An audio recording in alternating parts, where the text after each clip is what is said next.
ఇకపై మీకు ఇష్టమైన ఫేవరెట్ సీరియల్స్ యొక్క ఫుల్ ఎపిసోడ్స్ యూట్యూబ్లో అందుబాటులో ఉండవు. కేవలం సన్నెక్స్లో మాత్రమే ఫ్రీగా చూడొచ్చు. భర్తతో కలిసున్నాను అన్న ఆనందాన్ని మిగలకుండా చేస్తున్నాను. ఏం చేసినా ఇంట్లోనేగా పెట్టుకున్నారు. పుట్టింటికైతే తరమలేకపోయారు కదా. దాన్ని ఇంట్లో నుంచి బయటికి పంపిస్తే నా కొడుకు కూడా నన్ను వదిలిపెట్టి వెళ్ళేలా ఉన్నాడు. మరి మీరు ఇంకేం టార్చర్ పెట్టినట్టు? నువ్వు నీ అత్తగారింట్లోనే ఉంటున్నావు, నీ భర్తతోనే కలిసుంటున్నావు. కానీ ఆ గీతకి చుక్కలు చూపిస్తున్నావా లేదా? అలాగే నేను కూడా ఆ గీతని టార్చర్ పెట్టబోతున్నాను. ఎలా చెప్పండి? గీత ఇల్లు కుదువ పెట్టిన బ్యాంక్ మేనేజర్ నాకు కావలసినవాడు. గీత ఇంటి మీద లోన్ని 10 సంవత్సరాల్లో కడతానని చెప్పి రాసిచ్చింది. దాన్ని నేను 12 నెలలుగా మార్చాను.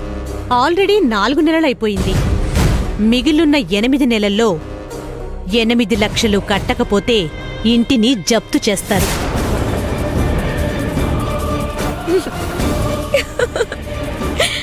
రాజ్యం గారు, అసలు మీ మేధావితనాన్ని మాటల్లో పొగళ్లేవండి బాబు. మీది మామూలు బుర్ర కాదు, పాదరసం. మీ ఐడియా అసలు కేక. ఇన్నాళ్ల కన్నా నేను ఏదో ఒకటి సాధించాను.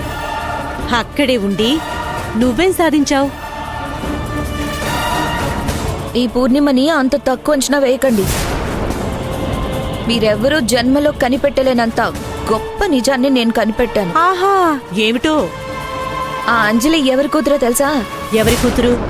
ఇంకెవరో కాదు, మీరందరూ రాముడు రాముడు రాముడు అంటూ పొగిడే ఇంట్లో రామయ్య, వీధిలో కృష్ణయ్య.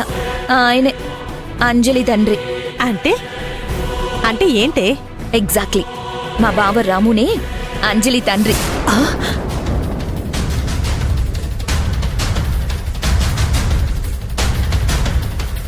ఓ మై గాడ్!